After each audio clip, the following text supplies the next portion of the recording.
अरे द्वार पालो कन्हैया से कह दो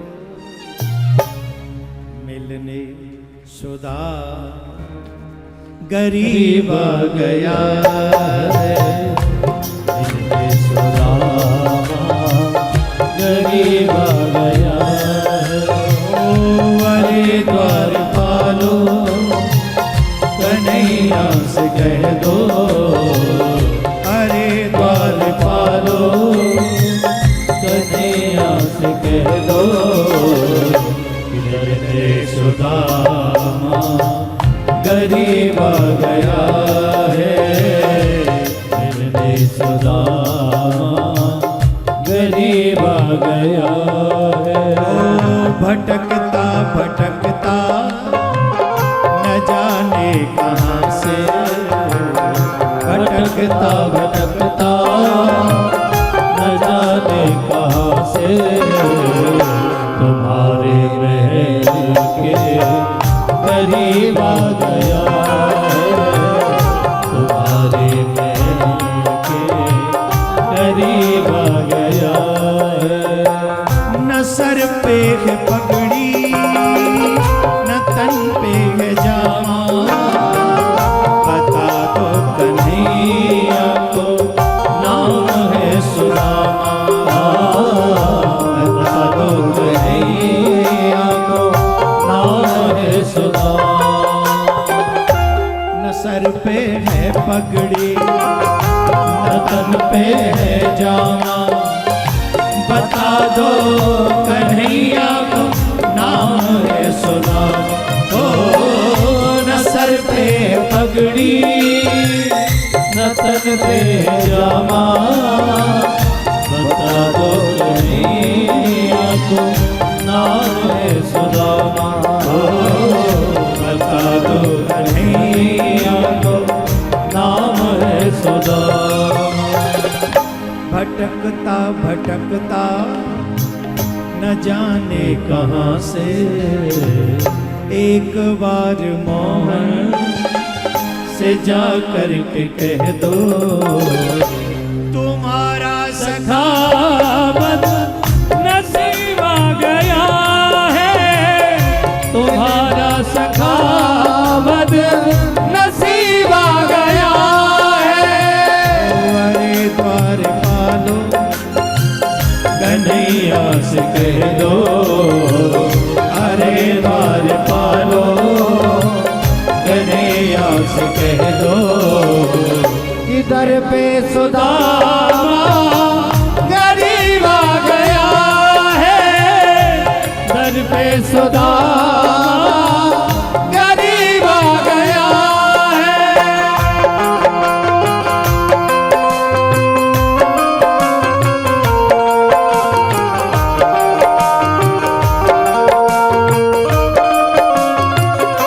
श्री राधे गरीब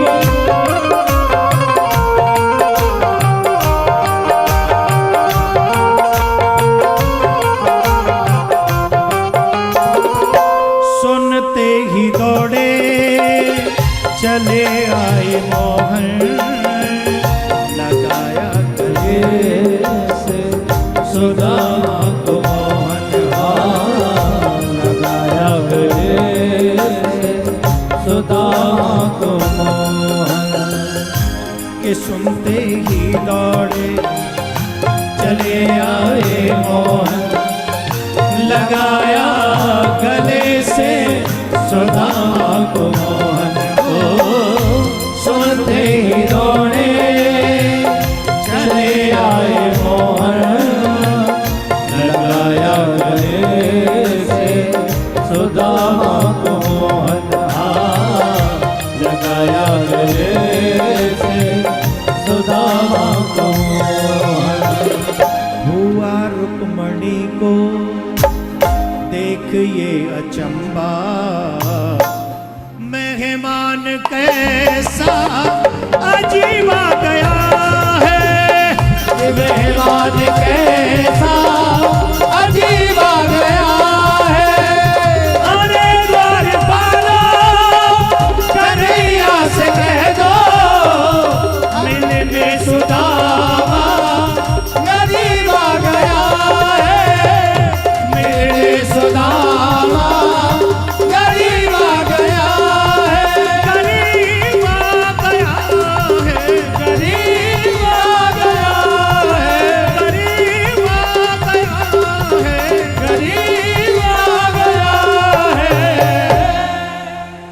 जोर से बोलेंगे। भगवान श्री कृष्ण ने जैसे ही सुना सुदामा जी आए हैं, दौड़ कर गए और सुदामा जी को मिले, महलों में लेकर आए, ऊंचे सिंहासन पर उनको बैठाला, उनके चरणों का प्रक्षालन किया और भगवान ने कुशल क्षेम पूछी। 2 मुट्ठी तंदुल खाकर भगवान ने 2 लोक की संपत्ति दी और भगवान ने सुदामा जी को बड़े प्रेम से पूजा करके, प्रेम करके, मिलके उनको विदा किया। 3 लोगों का अपराध कभी नहीं करना चाहिए, साधु, भक्त और ब्राह्मण। इन 3 का अपराध करने वाला मनुष्य निश्चित ही दुख पाता है। भगवान श्री कृष्ण के वंशजों ने भी एक अपराध किया।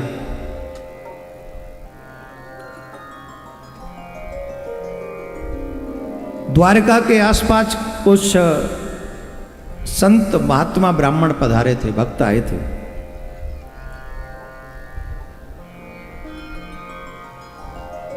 उनका उपास उड़ाने के लिए एक बालक को साड़ी पहनाई उन्होंने और साड़ी पहनाकर उसे लेकर गए। कहने लगे, महाराज ये जो स्त्री है ना, ये गर्भवती है, कृपा करके बताइए इसे क्या होगा, पुत्र होगा अथवा पुत्री, कृपा करके बताइए। संत ने कहा, इसमें तो कोई बड़ी बात नहीं, अभी बताए देते। नेत्र बंद करके ध्यान रखा और जैसे ही ध्यान दिया तो पता चला कि ये तो पुत्री तो बाद में होगी, ये तो पहले स्त्री नहीं है। भाई स्त्री हो तो पुत्र पुत्री हो। तो समझ में आ गई कि इन लोगों ने हमारा उपास करने के लिए, हमारा मजाक करने के लिए इन्होंने ये कार्य किया, ये हमारा मजाक कर रहे हैं। तो संतों ने साप दिया, मूसलम कुलनाशनम, इससे जो जन्म लेगा वो मूसल होगा और तुम्हारे कुल का नाश कर देगा, ऐसा कहा। और वो सब भयभीत हो गए। उन्होंने साड़ी के पल्लू को हटाया, साड़ी को हटाया तो देखा कि उसमें एक मूसल निकला। मूसल से वो डर गए और भाग कर गए।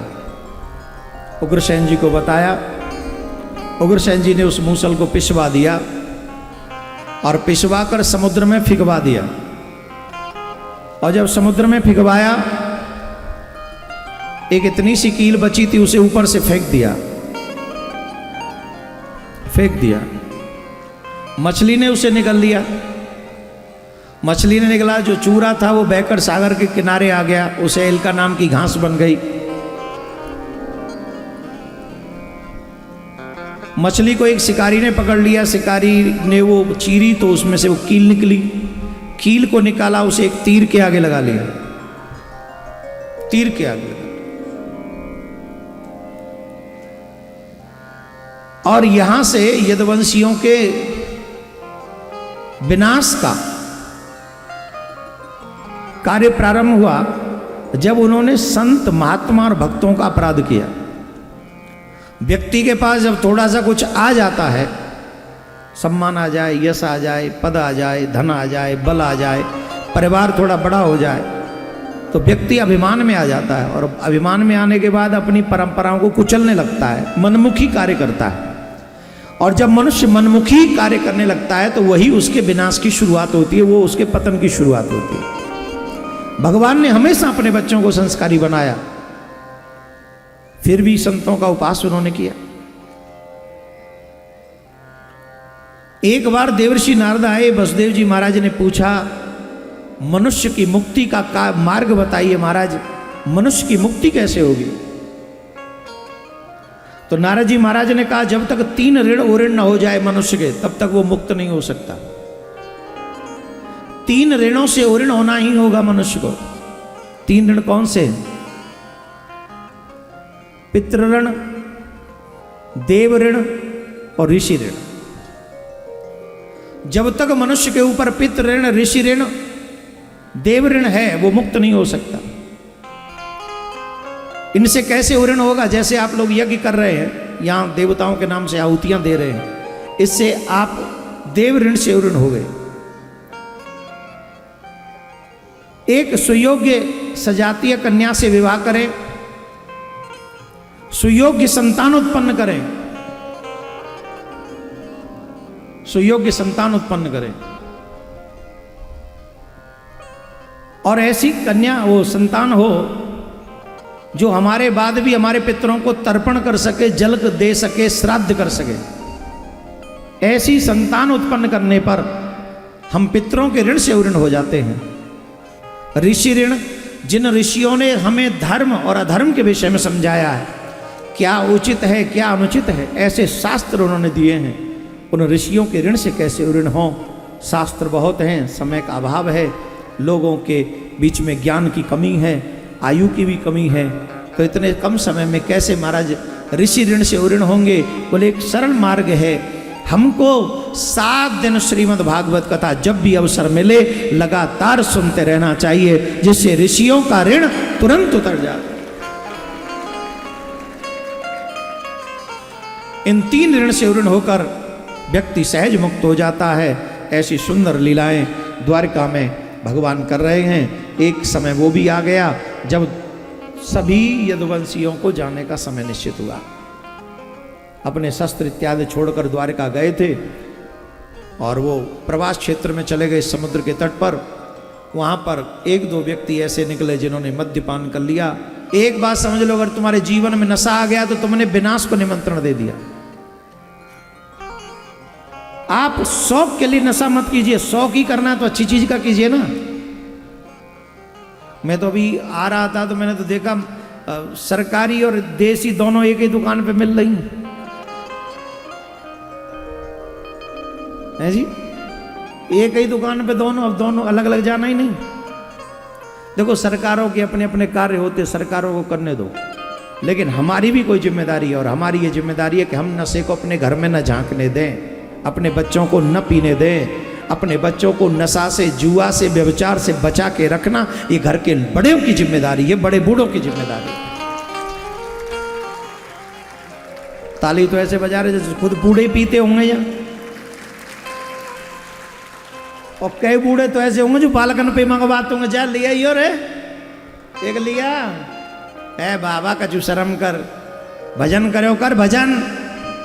एक बाबा के घर में गैया बन रही, गैया, और बाबा दुखी हो, बड़ा दुखी हो, कौन थे? बालकन थे, सुना ही ना है, लिया एक है बाबा शर्म कर, बुढ़ापे में है, नशा कर रो, भजन करो कर भजन, भजन करो कर। और बाबा तो बाबा वो नहीं माने, वो रोज लिया एक लिया। तो एक दिन कहा और नाती गुस्सा है, बोले सुनो बाबा हमारे घर में चाहे आग लगे करे, तू चुप बैठ जाए बीच खाट पे, भजन कर ले, मरे बेवार है रो, कल परसों मर जाएगा। छाती पे लिया लिया लिया, बट कच्चू हो तो रे हमारे घर में, बोल लो ना तू यहाँ बैठ भजन कर। बच्चे ने थोड़े कड़क कहा तो बाबू सहम गए थोड़े। अब चाहे कछू है जा भजन ही करना, अब बाबा जी अब चाहे कच्छू है जा भजन करूंगा भजन। और बैठ गो जहाँ वो पोए वो ना बंधे काके हो, जहाँ बस पशु बसु भैंस भैंस बंधे का है काके। नौरा हमारे यहाँ बात नौरों के हैं, तुम्हारे यहाँ कच्छू के तुम घोड़ा बुई घोड़ा, शुक्र है कि घोड़ा ना कहे तो घोड़ा कहते हैं। चलो तो जब घोड़ा में वो बैठ गो बाबा जहाँ। एक दिन संयोग देखो कितना अच्छा भयो, गैया को बछड़ा लगभग 2-2:30 बजे, अब हम लेट है गए 4 बजे 4 सवा 4 बजे तो गैया कट जाते हैं। 2-2:30 बजे करीब बछड़ा छूट गो और गैया के नीचे जा लगो, और बाबा वहीं बैठो खाट पे, और वो करो राम राम राम राम राम। हमें क्या है, पी जा पी जा, हम ना कहेंगे कछ राम राम राम। हम तो जो कहती भजन करो, भजन ही करेंगे। ला कहाँ गए राम राम। अब थोड़ी बहुत देर तुझे आशा रही कोई आ जाएगा हटा देगो, जब ज़्यादा ही पीवे लगो तो दिल बैठवे लगो, कहूँ ऐसा न होगा जो सवेरे ये पी जाए तो बाला का पीएंगे। राम राम राम। अब ना मर रहो कोई की तो अब ना दिखाई पड़ रहो हैं। राम राम, हम तो यूँ कह दिए भजन करो, हम तो भजन करेंगे। हमें पिज्जा तो पूरी है पिज्जा, बाबा ऋषाया के दांत इन बीच के पूरी है पिज्जा। अब तू मैं ना आ रहा हूँ, राम राम। अब मन लग रहा हो भजन में, बताओ जाको है ईमानदारी से बताओ, लग रहा है मन तो कर रहा है, बछड़ा खींच लाऊं वहां पे, पर आऊंगा ही ना। वो कहेगो ना चाहे कचू है यार, और संयोग देखो वही आएगो कौन जो यूँ कह रहा होगा चाहे कचू है जा, तो मैं कचू करना ही ना है, वही आयो। बुद्धे करो बाबा, बुद्धे करो बाबा बैठो बीच खाट पे और बछड़ा लग रहा हो गाय के नीचे, और बाबा कछ करी ना रहो, तो वो बोले आओ बछड़ा खींचता हुआ हो, बछड़ा खींच रहा हूँ, बछड़ा खींचता हुआ बोलो हाँ हाँ हमें पता है कितना भजन कर रहा है, हमें पता है।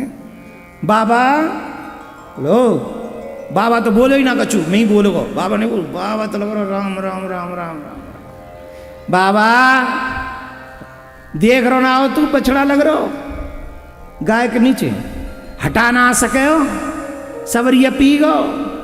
ऐसा कहूं तू वो विश्वामित्र ना है जो तेरी समाधि लग गई, का कर रो तू।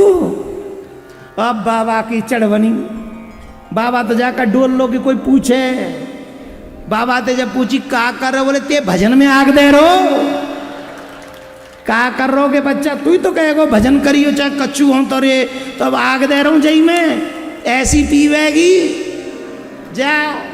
अब हम पे ना रुक रही, तू अगर बुन पे आवेगो तो जी फिर जा पीवेगी जा, हम भजन ही करेंगे ले। अब बताओ ऐसे भजन को क्या फायदा है, कोई फायदा? मेरा निवेदन है नशा से दूर रहो, बुराइयों से दूर रहो, अच्छाई के पास रहो, भजन को जीवन में उतारो, बड़ों के आदर को उतारो।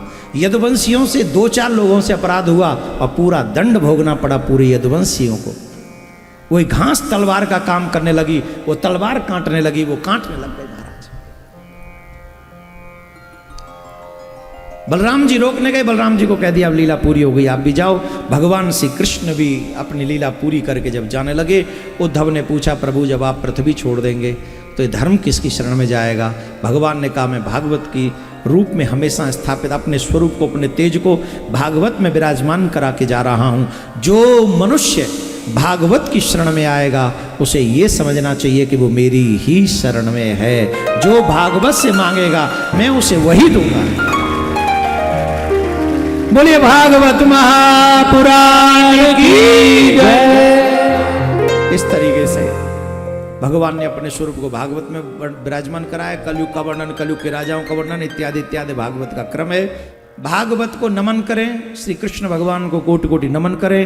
भागवत के प्रथम श्लोक का उच्चारण करें। सच्चिदानंद रूपाय सच्चिदानंद रूपाय विश्वोत्पत्त्यादेहे तवे विश्वोत्पत्त्यादेहे तवे तापत्रय विनाशाय तापत्रय विनाशाय श्री कृष्णाय वयं नमः।